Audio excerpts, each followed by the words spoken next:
thank you for joining us this afternoon. And it's a pity, isn't it, that we can't all be together, but I think we've got used to this Zoom thing, haven't we? And I'm just sorry we don't have a bookcase behind me so that you can read the book titles over my shoulder. But one thing we do have each, I hope, is a nice cup of tea so that we can enjoy that. I'm going to try and do this all in one take. So if I make any mistakes, then that's the way it is.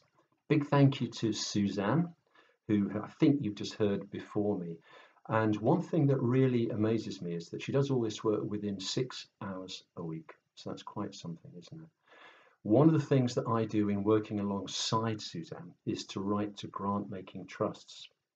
I think we've been particularly successful this year in so much as that we've been able to raise the 2020 budget, the 12 months of budget, simply within 6 months, is because the projects that we've been asking people to support, and this is a wide range of charitable trusts, so they could be people with faith, so Quaker folk and evangelical trusts, but also people who don't express a faith at all.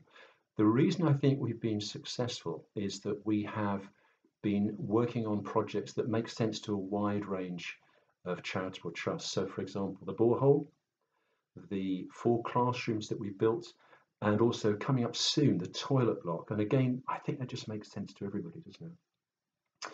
Something I want to pick up on from Suzanne's talk. She talked about helping not just the children, but their parents, the families as well. We're learning that that's the way that we can really encourage families and the Tiengre and Kisumu community to start to become more empowered so that they can plan their own future. And as people start to rise up and decide what they want to do and take the initiative themselves, then again, I think that's going to appeal to an even wider range of charitable trusts. I want to say an enormous thank you to people who have chosen to give. And I think that a lot of people, because they've not been able to do the family celebrations for wedding anniversaries, for birthdays and things like that, that many people have chosen to give to a charity using the funds that they would have used for that celebration. So thank you. And that may be true for Christmas as you're thinking ahead and you're thinking, actually, I wonder whether a charity could benefit from the funds that we might have used for our big family gathering. I do want to stress that a lot of people are very, very keen in what we do, but many people don't actually know about it. So it might be that what you're doing, perhaps in sponsoring a child or buying a couple of pair of shoes a year, that actually you just want to tell other folk. So do feel free to use anything from the website, or if you want to send us any leaflets so that you can share with friends and family what you're up to, then that would be wonderful. One thing that I've started to do more of over the last few months is to relate to other British and often Christian charities that are operating in the same geographical area as us. So these might be folk working with children, with disabled children. They might be folk working with very poor families. And we realize that we're not necessarily talking together. And of course, that doesn't make sense. So we're all inventing the wheel in our little corner.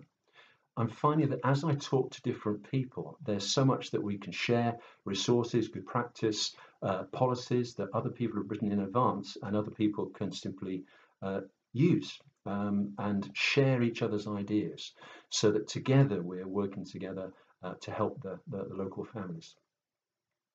One thing I'd like to finish off with is to ask whether your church, you may be doing Zoom meetings online, and often the minister would like to show different videos and things. And it might be that you'd like to invite somebody from our charity to actually do a talk. And it could be a live talk, or it could be a videoed, recorded thing like I'm doing now. And of course, we can put slides in so that folk can see what we're up to. Or of course you could plan for 2021 when we're able to come to your church. So we are very, very happy to come and talk to your small home group or just send a video through or do some sort of live link with questions and answers. And that would be just great fun. So thank you once again for showing all your interest and for supporting what we do.